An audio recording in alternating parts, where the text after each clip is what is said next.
Hi guys, welcome back. இந்த வீடியோல நம்ம எப்படி ஜூபிட்டர் நோட்புக்ல டாக் தீம் கொண்டு வரதுன்னு பார்க்க போறோம். ஸோ பை டிஃபால்ட் வந்து ஒயிட் தீம் தான் இருக்கும், லைட் தீம். ஸோ இதை எப்படி டாக் தீமா கொண்டு வரதுன்னா ஃபர்ஸ்ட் இருக்க ஆக்டிவா இருக்கிற ஜூபிட்டர் நோட்புக் எல்லாமே க்ளோஸ் பண்ணணும். க்ளோஸ் பண்ணிட்டு அனகவுண்டா ப்ராம்ப்ட் ஓப்பன் பண்ணுங்க. ஸோ ஓப்பன் பண்ணிட்டு ஃபர்ஸ்ட் வந்து ஜூபிட்டர் தீம்ஸ் இன்ஸ்டால் பண்ணும். So Jupiter themes pip install jupyter themes. So இந்த கமெண்ட் கொடுத்தீங்கன்னா ஜூபிட்டர் தீம்ஸ் இருக்க எல்லாமே இன்ஸ்டால் ஆகும். ஸோ என்கிட்ட ஆல்ரெடி இருக்கனால ரெக்யர்மெண்ட் ஆல்ரெடி சாட்டிஸ்ஃபைன்னு இருக்கு.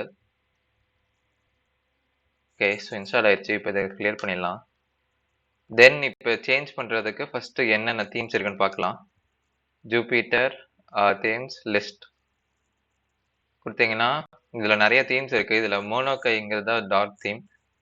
ஸோ அதுக்கு சேஞ்ச் பண்ணுறதுக்கு JT-T அப்புறம் மோனோகை கூடவே நீங்கள் சில கமெண்ட்ஸ் கொடுக்கணும். அந்த டீங்கிறது டூல் பார் இதெல்லாமே டீட்டெயிலாக ஒரு வீடியோவில் சொல்கிறேன்.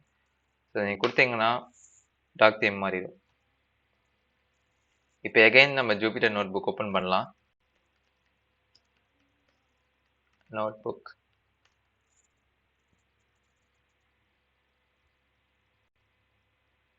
So Jupiter notebook once open ஆன அப்புறம் நீங்கள் பார்த்தீங்கன்னா ஃபுல்லாக டாக் தீமாக மாறி இருக்கும்.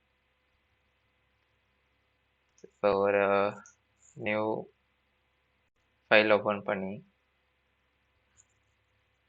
நியூ ஃபைல் பார்த்தீங்கன்னாலும் டாக் தீமில் இருக்கும். ஸோ அவ்வளோதான், இட்ஸ் ஜஸ்ட் சிம்பிள் ப்ராசஸ்.